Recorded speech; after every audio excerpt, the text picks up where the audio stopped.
Hi everyone. So by the way, my name is RM, a keyboardist of Influence Worship.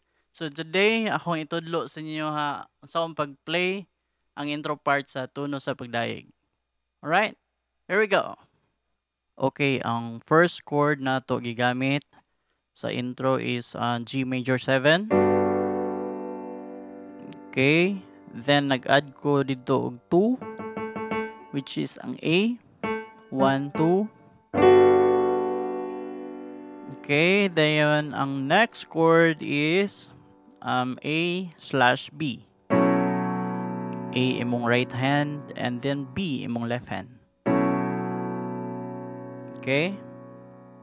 Or B minor 7. Okay, then ang next chord is A suspended 4.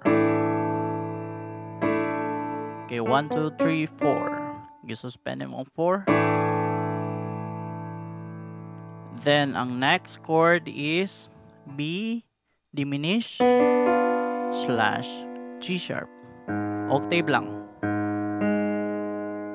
Okay, then ga-add ko og note, B flat. Going to that chord, so B flat, D, and E. So, gianan ako. Okay, from A, suspended 4. Then, next nga chord is sharp 5. Then, sharp 6. Sa key of F sharp ni siya.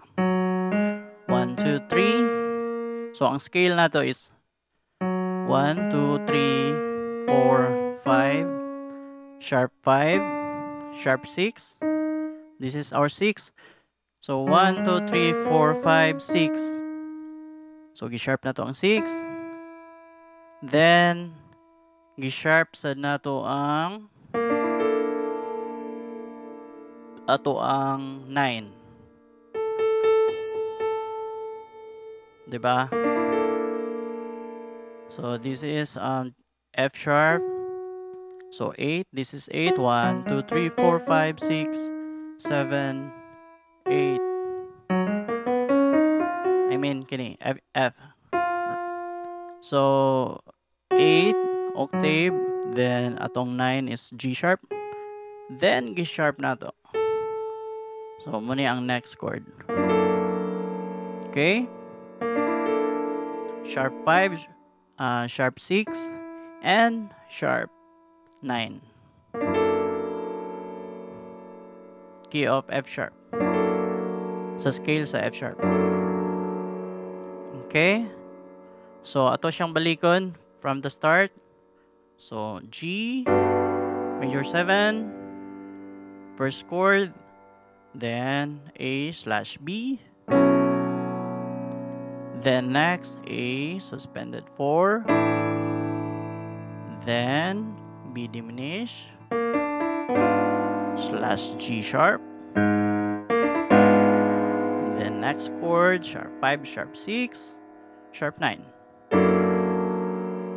F sharp imong bass.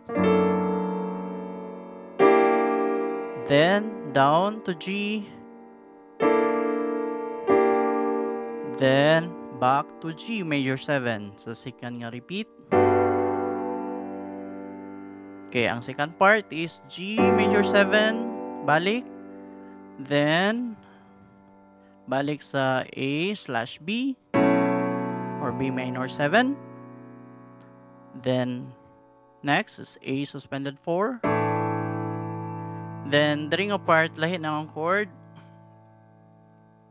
Akong gibuhat diri is same imuhang left hand,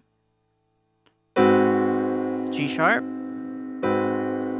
and then ang imuhang right hand, this is sharp 9 gihapon. This is 9.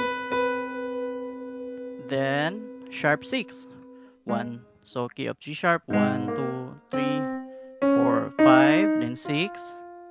G sharp na to ang 6, which is ang F sharp. Then ang 9. This is 8, diba? 1, 2, 3, 4, 5, 6, 7, 8. mean G. 1, 2, 3, 4, 5, 6, 7, 8. Then 9, sharp 9. Okay, mo na ang next chord. Dayon, balik ra gyapon ta sa same key. Katong sharp 5, sharp 6, and sharp 9. After ato. Okay, same chord na ni siya sa first. Then, G. Okay, that's it. So, ato ang paminawon.